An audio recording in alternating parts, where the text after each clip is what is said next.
آج میں اپنے فادر سجاد علی رضوی کے بارے میں بات کرنا چاہتا ہوں، جن کو ہم سب بھائی ابا جی کہتے تھے۔ ابا جی کڑا میں پیدا ہوئے، جو یوپی انڈیا میں ایک چھوٹی سی جگہ ہے۔ تعلیم لکھنؤ میں حاصل کی۔ لڑکپن میں ہی ان کی ماں کا انتقال ہو گیا۔ وہ اپنے خاندان کے پہلے گریجویٹ تھے۔ انگلش میں BA آنرز کرنے کے بعد ابا جی نے انڈین گورنمنٹ سروس جوائن کر لی اور پھر پاکستان بننے کے بعد کراچی موو ہو گئے۔ کراچی میں وہ کافی عرصے تک منسٹری آف ایجوکیشن میں کام کرتے رہے، مگر ریٹائرمنٹ سے پہلے وہ پریزیڈنٹ سیکریٹریٹ میں گورنمنٹ سرونٹس کی ٹیچنگ اور ٹریننگ سے منسلک تھے۔ یہ تو تھی مختصراً ان کی زندگی کی داستان۔ اب میں کچھ ان کی شخصیت کے بارے میں بات کرنا چاہوں گا۔ ابا جی کی بے شمار باتیں ہیں جو میں یاد کرتا اور ایڈمائر کرتا ہوں۔ ایسے لوگ کم ہی پیدا ہوتے ہیں۔ شاید میں یہ بات ان کی محبت میں کہہ رہا ہوں، مگر دوسروں سے بھی عموماً میں نے یہی سنا ہے۔ کم عمری سے ہی انہوں نے ذمہ داری کا مظاہرہ کیا۔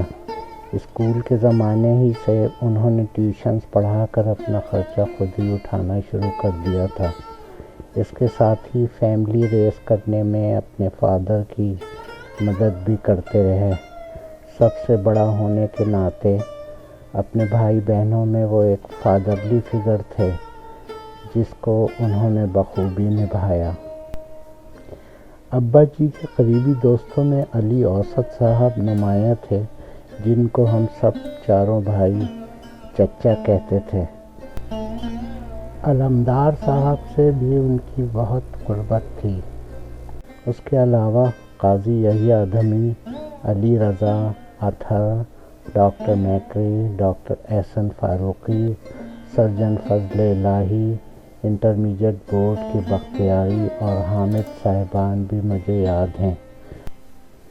اس کے علاوہ ان کے اور بھی قریبی دوست تھے، جن کے نام تو بہت سنے، مگر ان سے ملنا مجھے یاد نہیں۔ غالباً کچھ نام اس وقت ذہن میں نہیں آ رہے ہیں۔ علی رضا صاحب، جو ابا جی کے لکھنؤ میں کلاس فیلو تھے اور بعد میں منسٹری آف فارن افیئرز میں ایک سینئر عہدے پر فائز تھے، انہوں نے اپنی کتاب میں ابا جی کی اچھی انگلش کا خصوصیت سے ذکر کیا ہے۔ مجھے یہ بات محسوس ہوتی ہے کہ ابا جی اپنے وقت سے پہلے پیدا ہو گئے تھے۔ وہ بہت کچھ وہ سوچتے اور کرتے تھے جو اس زمانے میں کم ہی ہوتا تھا۔ مثلاً اس زمانے میں کم ہی لوگ ٹینس کھیلتے تھے، مگر مجھے یاد ہے کہ وہ اپنے دوستوں کے ساتھ ٹیچرز ٹریننگ کالج میں ٹینس کھیلتے تھے، جو بعد میں ناظم آباد کا گورنمنٹ کالج ہو گیا تھا۔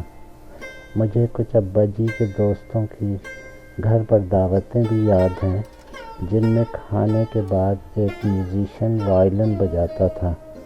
بعد میں انٹلیکچوئل ڈسکشنز ہوتے تھے۔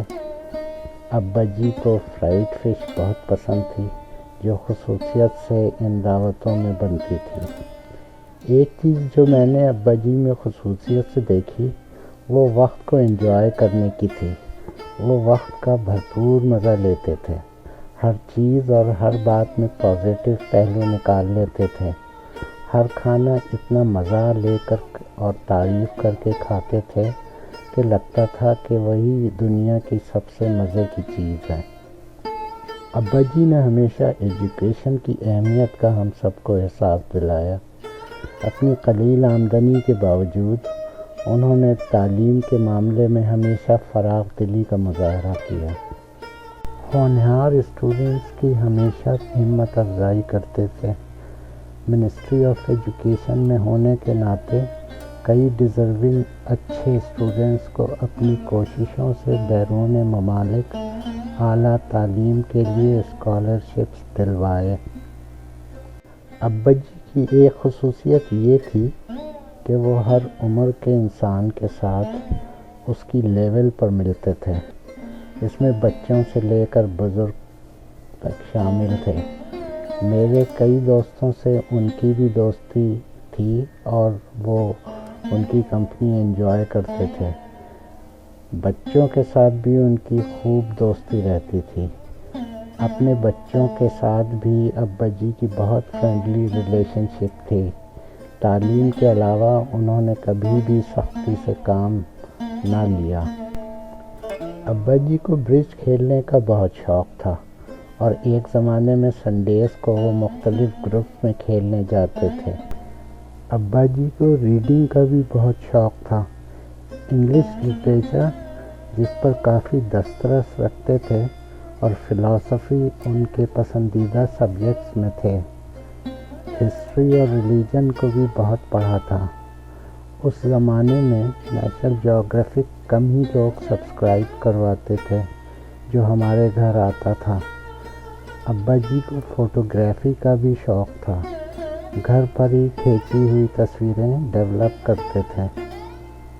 ابا جی کی ڈکشنری میں جھوٹ کا لفظ ہی نہیں تھا۔ ان کے تصور میں بھی وہ نہ کہ خود جھوٹ بول سکتے تھے بلکہ دنیا میں کوئی بھی جھوٹ نہیں بولتا تھا۔ اس سلسلے میں ان کو کئی لوگوں نے دھوکہ دیا مگر اس کے باوجود ان کو دنیا کا ہر شخص سچا لگتا تھا۔ ابا جی کہتے تھے کہ اپنے حق کے لیے اپنی آواز ضرور اٹھانا چاہیے۔ موت کے معاملے میں ابا جی بہت کیجول اپروچ رکھتے تھے اور کہتے تھے کہ I am ready for it any time. اس سلسلے میں بس ایک خواہش کرتے تھے کہ جب بھی جانا ہو چٹ پٹ چلا جاؤں۔ سسک کر موت کا انتظار ان کو ناپسند تھا۔ ان کا انتقال بھی چٹ پٹ ہوا اور وہ چلتے پھرتے چلے گئے۔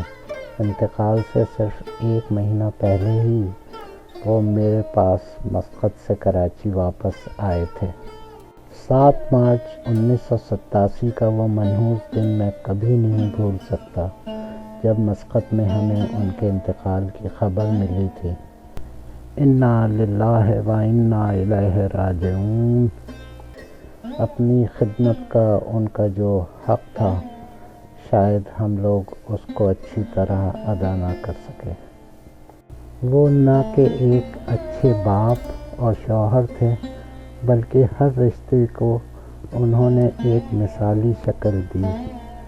ابا جی، آپ کی یادیں ہمیشہ میرے لیے مشعل راہ رہیں گی۔ قبر سجاد علی رضوی پر روز و شب گریہ و زاری ہوگی۔ الف اشک نے تحریر کیا، قبر پر رحمت باری ہوگی۔ یہ قطعہ وفات جو ابا جی کی قبر پر کندہ ہے اور جس سے ان کی تاریخ وفات نکلتی ہے، مرحوم تاثیر نقوی کا کہا ہوا ہے۔ اللہ ان کو جزائے خیر دے۔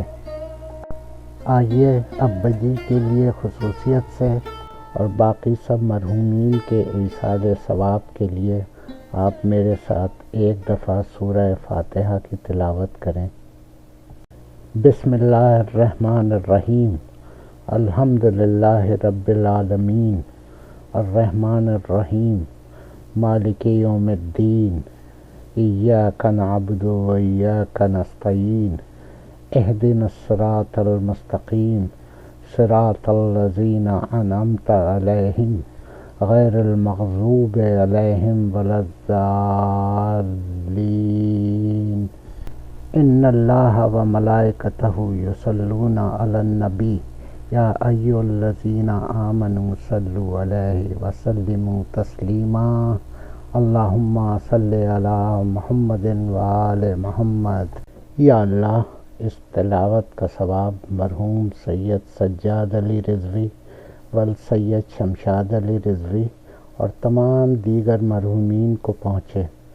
میرے والد ویسے تو ایک فرشتہ صفت انسان تھے مگر پھر بھی انسان ہونے کے ناطے ان سے اگر کوئی گناہ ہوا تھا تو اپنی رحمت سے اس کو معاف کر ان کو جنت الفردوس میں جگہ دے۔ آمین۔